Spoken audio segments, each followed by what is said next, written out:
Hello, and welcome to Oliver Channel's weekly news update for the week of May 25th through May 31st.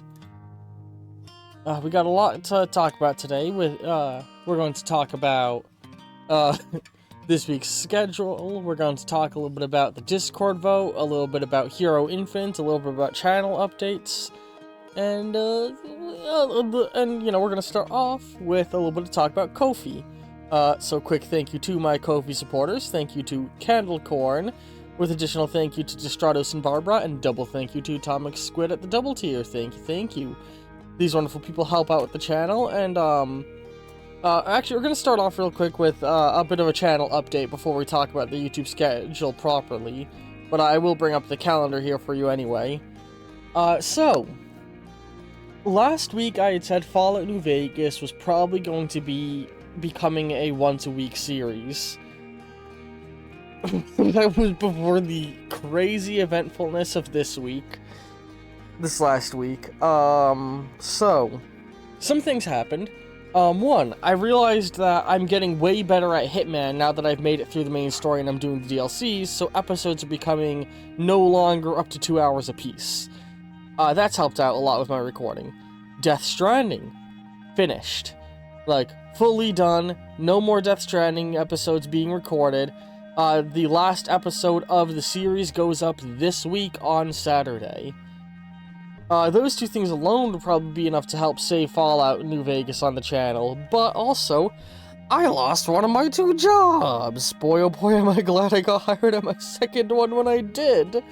The trampoline park I worked at shut down. So now I only have my retail job, but also that job's not really giving me enough hours to pay rent. So I'm once again on the hunt for a second fucking job. In that vein, consider supporting me on Ko-fi. I could really use the financial aid because I was already behind on rent as it is. Well, with that out of the way, let's talk about this week's YouTube videos. So, as voted on by Ko-fi supporters, we have new episodes of Hitman World of Assassination going up every single day this week, with us still thoroughly in the escalation missions, moving on from the Hitman 1 escalations into Hitman 2's escalation missions. Good time. Fallout New Vegas, as chosen by me to be a series, is continuing to chug along, with us finally starting to wrap up our business with the Brotherhood and the Khans, as we are now finding ourselves on the precipice of war. And then with Death Stranding, as I said, we're finally finishing the bonus content this week. I'm gonna sneeze. It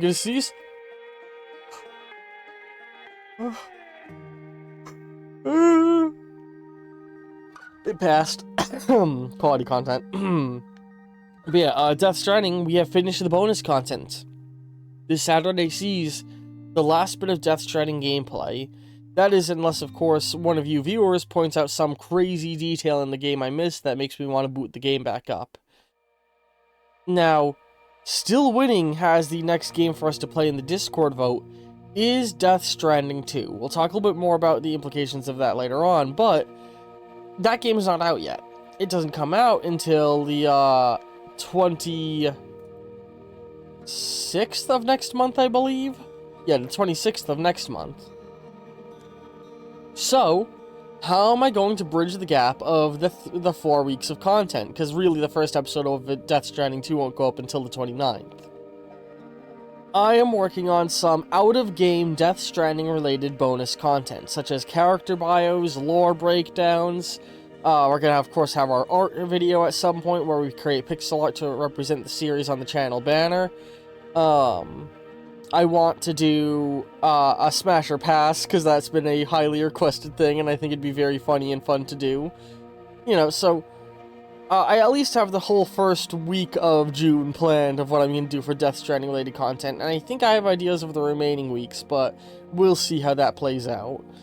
The goal is to get Death Stranding Death Stranding 2 the day it comes out, stream it that night, and start getting the videos edited and uploaded in time for the first episode to go live on the 29th, the Sunday of the week after its launch. So yeah, that's all that. And then the last couple of videos we have coming out this week, of course, are grounded with Doodlesar on the 28th, Wednesday, where we erect a great wall. Then I have Borderlands with Doodlesar the day after on, Thursday, where with Reaver's End, where we take down another bandit lord. The day after that, on the 30th, our bonus video is going to be episode 6 of Tears of the Kingdom, 100 years later.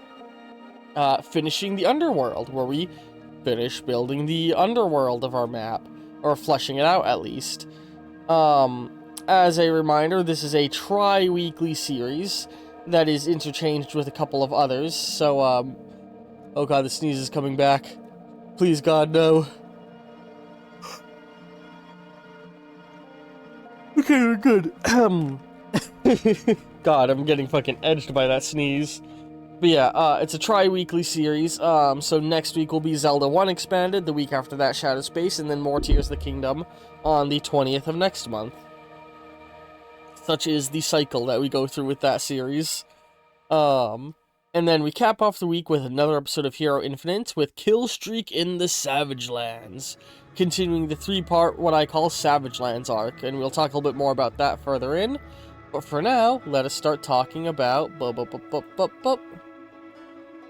Discord vote.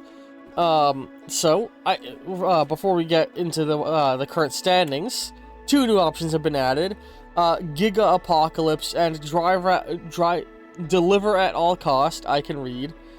So feel free to head on over to the Discord and vote for these. Remember, any games you all want to see me play can be suggested in the comments of this, any video, on stream, on the Discord, and they will get added to the ever-growing Discord vote to determine what game I will play after Death Stranding 2. Now, of course, in first with 10 votes is still Death Stranding 2, set to be the next game we play. You know, very, very likely going to be the main contender. We then have, in second place, with 9 votes, Paper Mario The Thousand Year Door. So, I'm going to say this. If Paper Mario The Thousand Year Door jumps up to be 1 vote ahead of Death Stranding before I buy Death Stranding 2, meaning before this 26th when it comes out, I will begin a playthrough of Paper Mario. So you guys have a chance to make me start playing that game and hold off the tide of Death Stranding 2 for a little while. But for now, because Death Stranding 2 is in the air, I want to hold the slot for that game, since it's right around the corner. If it was more than, like, 2 months away, I would probably just start Paper Mario.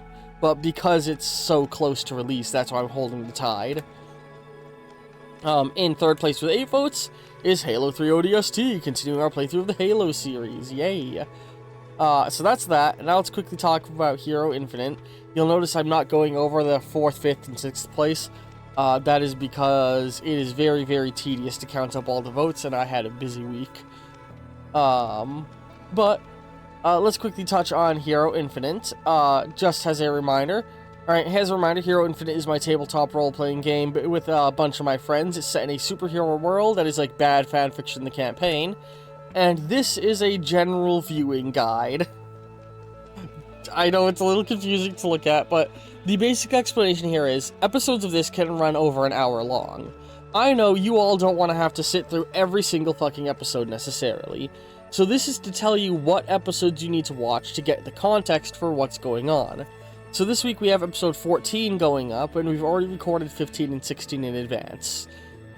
The further to the right an episode is, the more dependencies it has. So the idea is, first off we have episode 0, which is a skippable episode where I just give you the premise of the setting. It was really a series trailer more than anything. Episodes 1, 2, 3, 4, 5, and 8 can all be viewed without any prior context, as they are all introductions of various major characters in the series. Episodes 2 and 5, while not needing to watch one or another, do reference each other in a very fun way, so watching them in close succession is highly recommended, hence why I put the little chain between them. Episode 6 requires you've seen episodes 5 and 1, because it stars the characters introduced in those episodes. So, you could skip straight to 6, you just might be confused as to who Raven and Bobby are. Episode 7 stars characters introduced in episodes 1, 5, 6, 3, and 4. Or I should say 1, 3, 4, 5, and 6. So episode 7 requires you've seen those in order to understand who all of those characters are. Episode 9 stars all of the characters who appeared in episode 7, as well as the character who appeared in episode 8, meaning you would want to watch those for context of the characters. And episodes 7 and 9 are highly advised to be watched very close together, because they tell one connected story. They take place within the same day narratively. Episode 10 picks up with the aftermath of episode 9, but you could very much, in theory, hop in at episode 10 as your first episode, and you will only be mildly confused about who all the characters are.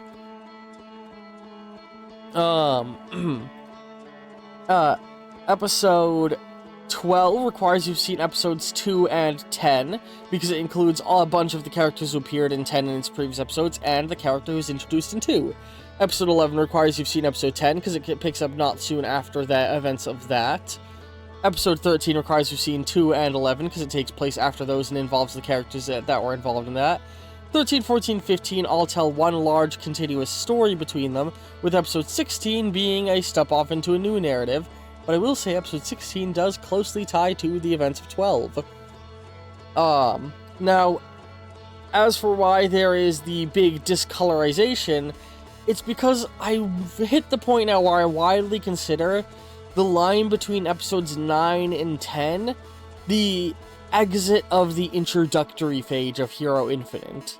So episodes 1, 2, 3, 4, 5, 6, 7, 8, and 9 are what I'd call, like, the series setup. These are the episodes that get the ball rolling, that introduce a lot of the stuff that will be present throughout the rest of the series.